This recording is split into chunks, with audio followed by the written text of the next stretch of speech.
যে দল দুর্নীতিমুক্ত হবে এবং জনগণের স্বার্থে, আমাদের মতো সাধারণ জনগণের স্বার্থে কাজ করবে এবং যাদের উপর আমরা আস্থা রাখতে পারবো, যারা কেবল শাসক নয় আমাদের অভিভাবক হিসেবে আমাদের সাথে কাজ করবে, তাদেরকেই আমরা ভোট দেবো আশা করি। তাদের কাছে প্রত্যাশা রাষ্ট্রের আইন শৃঙ্খলাতে যেন কোনো বিঘ্ন না ঘটে এবং আমাদের মধ্যবিত্ত মানুষের জন্য ক্রয় ক্ষমতা, দ্রব্যমূল্যের ঊর্ধ্বগতি যেন না হয়, এটা যেন ক্রয় ক্ষমতার মধ্যে থাকে এবং শিক্ষা ব্যবস্থা এটা যেন আগের মতন ভঙ্গুর না হয়, এটা যেন স্বচ্ছ এবং সুন্দর হয়। হ্যাঁ, এই নতুন সরকার, নতুন দিগন্ত, হ্যাঁ, 13 তারিখের পর থেকে যারা আসবে তাদের কাছে এটাই প্রত্যাশা করি।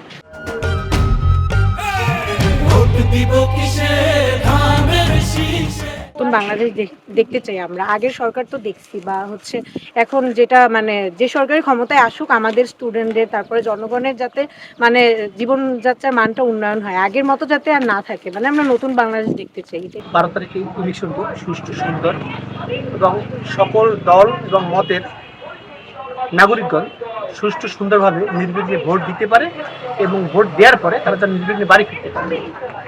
নতুন যে সংসদ হবে, সরকারটি বসবে, তাদের কাছে আজ ব্যবসায়ী হিসেবে আমার প্রত্যাশা নতুন সরকার যেন ব্যবসা বান্ধব হয় এবং নির্বিঘ্নে যেন ব্যবসায়ীরা ব্যবসা করতে পারে এবং ভোক্তা বা ক্রেতাদের সাধ্যের ভিতরে যেন পণ্য, এটাই আমার প্রত্যাশা।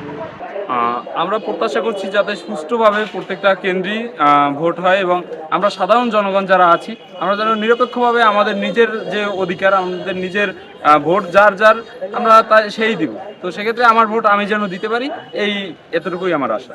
আসলে আমি স্বচ্ছ যে আছে এবং মানুষের জন্য যে কাজ করবে এবং আমার জন্য কাজ করবে, আমাদের জন্য কাজ করবে, আমার সমাজের জন্য কাজ করবে, এমন একজন প্রার্থী আমি বাছাই করব। প্রত্যাশা হচ্ছে আমরা যাতে সুষ্ঠু সুন্দর পরিবেশে ভোট দিতে পারি। এর পূর্বে আমরা ভোট দিতে পারি নাই, তো এটা আমাদের এই বছরে এই 2026 যে নির্বাচন, এখানে আমাদের খুবই একটা আগ্রহ আছে ভোট দেওয়ার জন্য। তো এখানে অবশ্যই আমরা সুষ্ঠু সুন্দর একটা পরিবেশ থাকবে যাতে আমরা আমাদের নিজেদের মতো করে ভোট দিতে পারি। নির্বাচিত সরকার আসলে যাতে সুন্দর একটা বাংলাদেশ নির্মাণ করে, জুলাই যে সনদ আছে, জুলাই সনদের আদলে যাতে একটা সুন্দর বাংলাদেশ গঠন করে। সেখানে এর পূর্বে আমরা কিন্তু দেখেছি যে এক ব্যক্তি বছরের পরে বছর দীর্ঘ সময় যাবৎ কিন্তু শাসন শোষণ করেছেন। সেখানে কোনো নূতন যে একজন ব্যক্তি আসবে, কোনো একটা ক্যারেক্টার আসবে, সেটা কিন্তু আমরা দেখতে পাই না।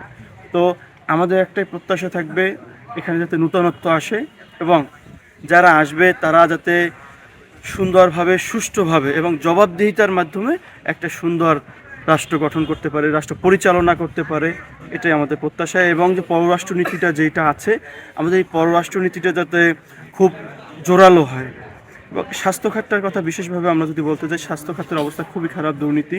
এই স্বাস্থ্য খাতটা যাতে সুন্দরভাবে তারা গঠন করে, শিক্ষা খাতের দিকে যাতে খুব বেশি মনোযোগী দেয়, যার কারণে দেখা যাচ্ছে আমাদের অনেক ছেলেপান মেধাবী আছেন কিন্তু আমরা সেই মেধাকে কাজে লাগাইতে পারতেছি না।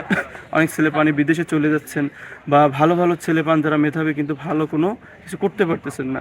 তারা যাতে কর্মক্ষেত্র বেশি বেশি তৈরি করে এবং এই মেধাগুলোকে যাতে তারা সুন্দরভাবে কাজে লাগায়। হচ্ছে মনে করেন এমন প্রার্থী আমরা চাই যারা বিগত দিনে আওয়ামী ফ্যাসিস্ট সরকার আমলে এই মঠবেড়াতে মনে করেন সাধারণ মানুষের পাশে, জনগণের পাশে সেবক হিসেবে ছিল, আন্দোলন সংগ্রামে ছিল, বিপদ আপদে সকল ক্ষেত্রে ছিল।